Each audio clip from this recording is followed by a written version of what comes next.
Hello couriers, I'm Caedo Genesis and welcome to the first episode of Moddities, a potential series where we take a look at mods that can enhance or completely transform your experience with Fallout New Vegas. In this video we are checking out the After War Nevada mod for Fallout New Vegas by the author Jadwig. So what does After War Nevada do?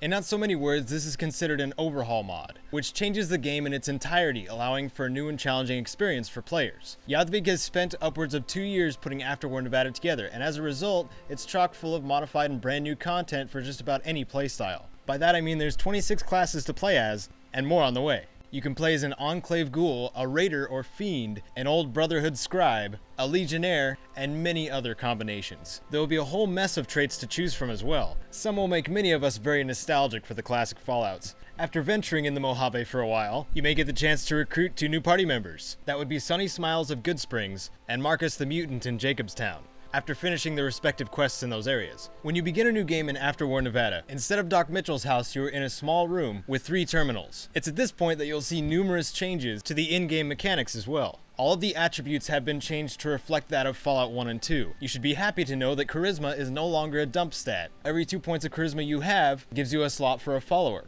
When choosing one of the numerous traits, you are now forced to think about what you choose, since the trade-offs are more appropriate. When you finally determine your character's statistics, you are then able to choose a class, which determines your starting equipment, starting location, and perks and trade-offs involved with that class. After choosing a class, all you must do is activate the final terminal, and you will be sent off to that class's starting location. This puts you at level 2 at the very beginning, letting you get a look at all the perks that are now available. And if you thought choosing traits was hard, just wait.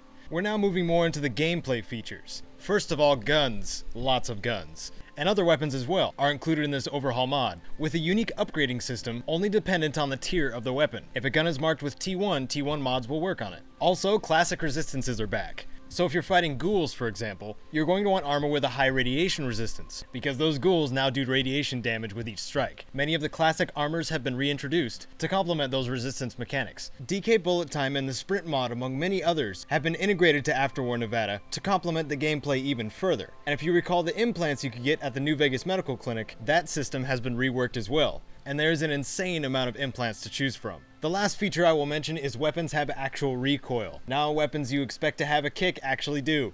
The Pancor Jackhammer, for example. Overall, this has been a satisfying mod to play, and there are a whole bunch of other features that I did not mention. But I think it's best to leave it as a surprise for the rest of you. After War Nevada can be found on the Fallout New Vegas Nexus. Any of you looking for a fresh new start or something different, maybe a unique challenge, you'll find it here. I've placed a link to this overhaul mod in the description, and this is Caedo Genesis, thanks for watching.